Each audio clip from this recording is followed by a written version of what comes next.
பந்தயத்தில் ஓடுறவங்க நீ கவனித்து பார்த்துருக்கீங்களா?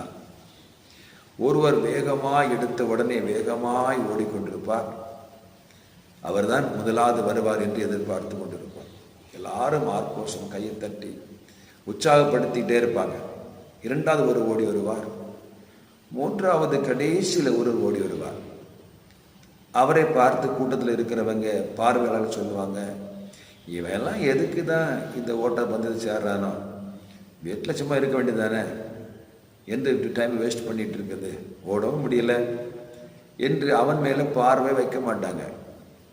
பார்வையெல்லாம் எங்கே இருக்கு என்று சொன்னால், முதல்ல வெற்றி பெற போகிறான் என்ற எதிர்பார்ப்போடு ஓடிக்கொண்டிருக்கிற ஒருவனிடத்துல தான் முழு அரங்கமும் பார்த்து கொண்டே இருப்பாங்க. அப்படியே கைத்தட்டு இருப்பாங்க பாருங்க. அப்படியே ஓட்டம் ஓடிக்கிட்டே இருப்பாங்க.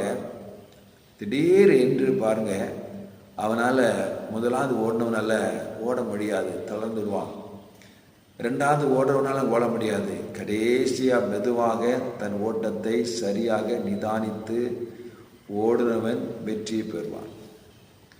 அப்போ இந்த மூன்றாவது வந்த அந்த நபரை குறித்து யாருக்குமே அக்கறை இல்லாதிருந்தது. யாருடைய கண்களும் அவனை பார்க்கவில்லை.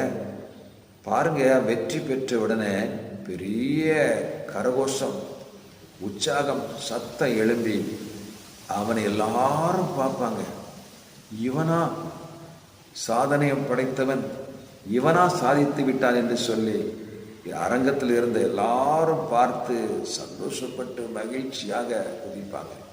இதை பார்த்து கொண்டு அன்பு சகோதர சகோதரியே, உங்களையும் மூன்றாவது ஓடி வருகிற ஒரு நபரை போலதான் இந்த ஊரோ உலகமோ உங்க சொந்தமோ நண்பர்களோ உறவுகளோ பார்த்துட்டு இருக்கிறாங்க.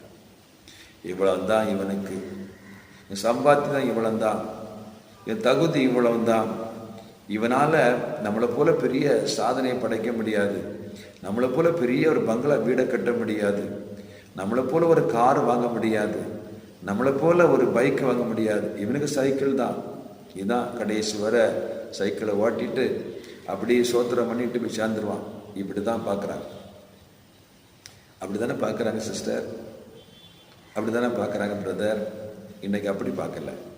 நீ இன்னைக்கு கவனிக்கணும், இந்த வார்த்தையை இருதயத்தில் நீங்கள் பதிக்கணும்.